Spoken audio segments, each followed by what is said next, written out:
வணக்கம் துரை, வாழ்த்துக்கள் உங்களுடைய புதிய அலுவலகத்துக்கு.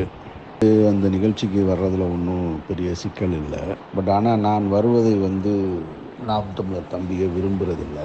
எனக்கும் அது நிறைய சங்கடங்களை தருது. நான் ரொம்ப கஷ்டப்பட்டு கடினமாக போராடி தனிப்பட்ட முறையில் சென்னைக்கு முட்டி மோதி எந்த இஸ்லாமிய இயக்கம் எனக்கு ஆதரவு கொடுத்து இல்லை இஸ்லாமிய பணக்காரர்கள் எனக்கு பின்புலமாக இருந்து என்னை இந்த இடத்துக்கு தூக்கிட்டு வரல. நான் என்னுடைய உழைப்பின் மூலமாக நண்பர்களுடைய உதவினால் மேலே ஏறி வந்திருக்கேன். அதில் நான் 10 ஆண்டு காலம் நாம் தமிழருக்கு ஆதரவான நிலைப்பாட்டில் இருந்தேன். ஆதரவு நிலைப்பாடு தான், நான் கட்சிக்காரன் கிடையாது. இதை பல முறை சொல்லியிருக்கோம், பல தடவை சொல்லியிருக்கோம்.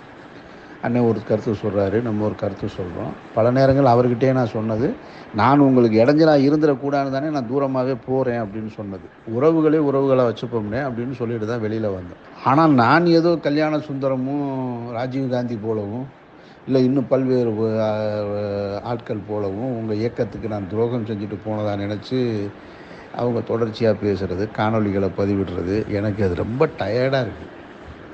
சங்கியை ஏறி அடிப்பாங்க, என்னைய நாம் தமிழர் தம்பிகளும் அடிப்பாங்கன்னா எனக்கு அது ரொம்ப மன உளைச்சலை தருது.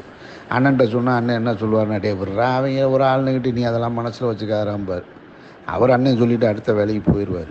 ஒவ்வொரு மாதமும் பயணப்படுறது எனக்கு தான் அதோட கஷ்டம் தெரியும். ஒவ்வொரு நாளும் நான் இதை கடந்து போகிறதுக்கு நான் அவ்வளோ பிரச்சனைகளுக்குள்ளே ஜாபர்னு ஒருத்தன் என்னை கொண்டு திரும்ப கீழே கொண்டு மேலே இருந்தவனை கீழே கொண்டு மஞ்சுமல் பாய்ஸ் பள்ளத்தில் தள்ளி விட்ட மாதிரி தள்ளி விட்டு போயிட்டேன். இங்கேருந்து நான் போராடி மேலே எந்திரிக்கலான்னு நினைக்கும்போது திரும்ப இவங்கெல்லாம் சேர்ந்து நாம் தமிழர் தம்பியில் அடிச்சுக்கிட்டே இருக்காங்க. அது எனக்கு சங்கடமாக இருக்குது. இது என்னடா எப்போ பார்த்தாலும் இவங்களுக்கு பதில் சொல்லிக்கிட்டே இருக்கிறதா எனக்கு வேலை. நீங்கள் கட்சி நடத்துகிறீங்க, நீங்கள் ஒன்று பண்ணிக்கிட்டு இருக்கீங்க, நான் ஒரு வேலை பார்த்துக்கிட்டு இருக்கேன். அவர் அண்ணன் நானும் சேர்ந்து நின்று ஒரு படம் பார்த்தா உடனே இவரை சேர்க்காதீங்க, இந்த துரோகியை விட்டு வைக்காதீங்க, கருணாநிதி இவர் ஒன்று 2 பேரும் தான் சேர்ந்து மணல் கொள்ளையில் ஈடுபட்டாங்கன்ற ரேஞ்சுக்கு பேசிக்கும் போது இது ஒரு இயக்கம் நடத்துகிறவங்க உங்களுக்கு நீங்கள் இந்த எதிர்ப்புகளை விமர்சனங்களை தாங்கிக்கிட்டு போகிறதுன்றது நியாயம், அதில் லாஜிக் இருக்குது. நான் என்ன பண்ணுறேன், எனக்கு இது தேவையா அப்படின்ற கேள்வி தான் வருது. ஒன்றும் இல்லை, நம்ம ஒரு ஏர்போர்ட்டில் சந்தித்தோம், நீங்கள் ஒரு ஃபோட்டோ எடுத்து போட்டிங்க. நான் உங்களை ஃபோட்டோ எடுங்கன்னு சொல்லலை, நீங்கள் அதை போடுங்கன்னு சொல்லலை.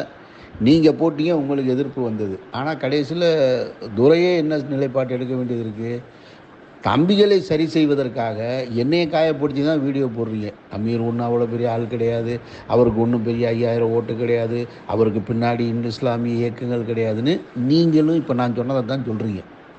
எனக்கு என்ன, அண்ணன் சொல்லுவார் நான் திமுகம்பார்.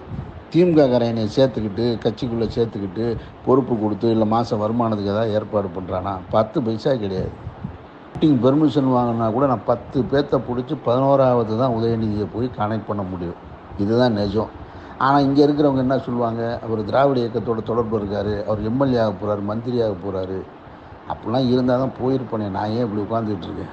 அதெல்லாம் கிடையாது. ஜாபர் விஷயத்தில் கூட ஒரு நாளும் நான் யாருக்கிட்டையும் போய் உதவின்னு எனக்கு கேட்டதில்லை. அதை நானே எதிர்கொள்கிறேன்னு கடைசி வரைக்கும் நின்னேன். அண்ணன் மட்டும் ஒரு முறை என்கிட்ட பேசும்போது சொன்னேன், நான் நீங்கள் கூட வேடிக்கை தானங்க பார்த்துட்ருக்கீங்கன்னு. அவர் போய் அதுக்கடுத்து தந்தி டிவியில் சொன்னார். அதுக்கான நன்றியை நான் சொல்லிட்டேன்.